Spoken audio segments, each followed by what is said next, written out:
Odisha plus खबर ही खबर। नमस्कार दर्शक बंधु मु मोनालिसा स्वागत करुच्ची ओडिशा प्लस को।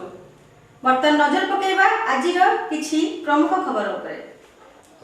ढेंकानाल जिला सदर ब्लॉक तलगोठ ग्रामर संतोष बेहेरा पालगदारे अग्निकांड ग्रामवासी द्वारा निया को करागला आयत।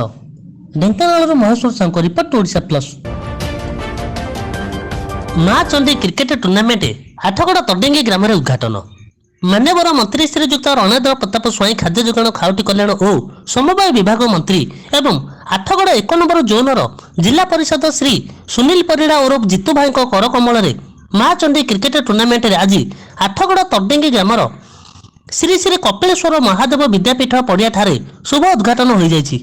एथिरे मुख्य अतिथि भाव जोगदे आठगड़ तडेंगी ग्रामर बीजेडी दलर सभापति श्रीजुक्त बंशीधर महांती, श्री सुकांत कुमार दलाई, तडेंगी ग्रामर सरपंच प्रतिमा महांती, डीलर कुन्ना महांती और बीजेडी दलर कर्मी माने जोग देइथिले। प्रथम मैच रे झुंपाण और तडेंगी सह मुकाबला हेबो। Dhenkanal Maheshwar Sahu report Odisha plus.